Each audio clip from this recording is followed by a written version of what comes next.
Sobre a questão do instinto, certo? Que nós vimos na aula anterior. O ser humano, ele não tem instintos, tá? Mas sim impulsos naturais. Por quê? Instintos são programações genéticas que cada espécie tem a sua, certo? Então, cada espécie vai reproduzir a programação genética peculiar à espécie. Os indivíduos daquela espécie vão reproduzir aquele padrão de comportamento. Sempre igual. Passam as gerações, eles vão agir da mesma forma, seguindo aquele padrão de comportamento programado geneticamente na espécie, certo? Tá? Mas o ser humano não tem isso aí. Nós temos sim impulsos naturais. Como por exemplo, se alguém te ataca, você tenta se proteger. Isso é um impulso à autopreservação. Se você tem fome, busca alimento. Tem a ver com a autopreservação também. Tá? Há um impulso sexual também, né? Só que esses impulsos, eles aparecem em quase todas as espécies animais, certo? Para não dizer todas, tá? Então não é algo peculiar à espécie humana. E podemos reprimir esses impulsos também. Por exemplo, com relação à fome. Há quem faça greve de fome em protesto. Protesto político, em nome de uma causa, certo? Não é um bom protesto, mas há quem faça isso, tá? Com relação à autopreservação, se alguém ataca a pessoa, se o indivíduo é um pacifista, ele pode oferecer a outra face, como dizia Jesus, por exemplo, né? Tá? Ou há quem agrida a si mesmo em nome de uma causa, por exemplo, poucos dias atrás um soldado estadunidense colocou fogo em si mesmo em protesto com relação ao que está acontecendo lá na Palestina, certo? Não é um bom protesto, tá? Mas ele fez isso, tá? Em nome de uma causa política, né? Agredindo o seu próprio corpo.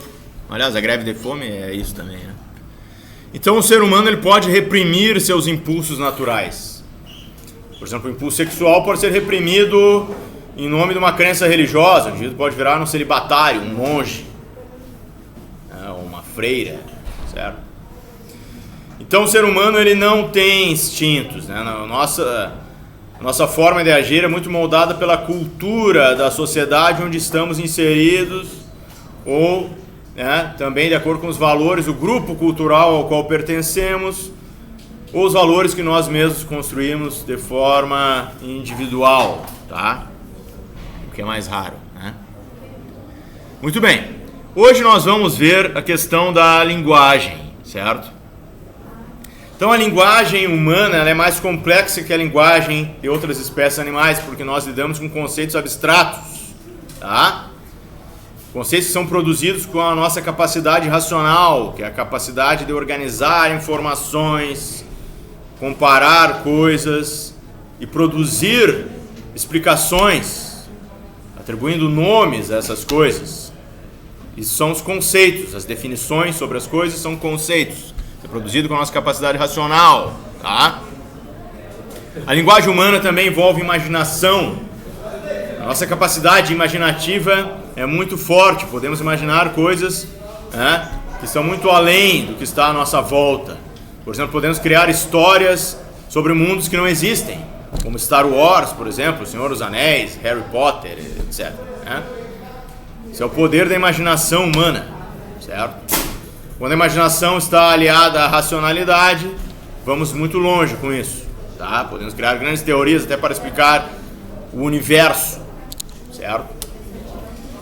Outros animais não possuem essa capacidade, eles podem até aprender algumas coisas, né? Lidar até com alguns conceitos, mas isso é limitado, tá?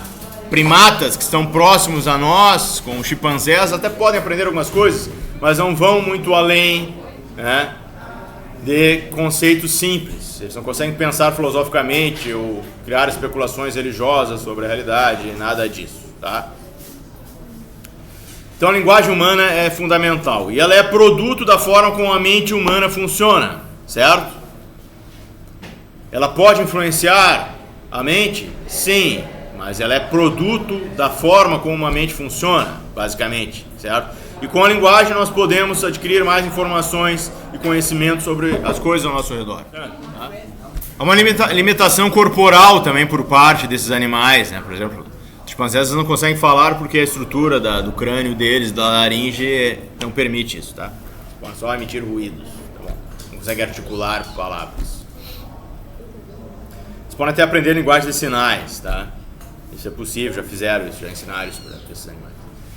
Bom, mamíferos em geral são mais próximos a nós. Nós somos mamíferos também, os primatas mais ainda, porque também somos primatas, tá bom? Mas aves, répteis também demonstram inteligência, o que a gente chama de inteligência empírica. E nós temos também inteligência que está ligada a coisas materiais, físicas. É aquilo que podemos perceber com os nossos sentidos, isso é empírico, palpável, físico, material. Os animais possuem inteligência empírica também, isso vai além da programação genética dos instintos, tá? Muito bem. Mas o ser humano ainda tem a racionalidade e a capacidade de lidar com conceitos abstratos, tá? A linguagem é fundamental para o desenvolvimento da cultura. Através da linguagem nós vamos registrando informações e passando isso geração após geração, como um livro, por exemplo, ou hoje na internet, etc. Tá? Antigamente era através da oralidade, a fala, tá? Depois vocês vão ver a questão da cultura. A cultura fundamental para a espécie humana é tudo aquilo que a espécie humana faz em sociedade e que vai além da natureza dada, certo?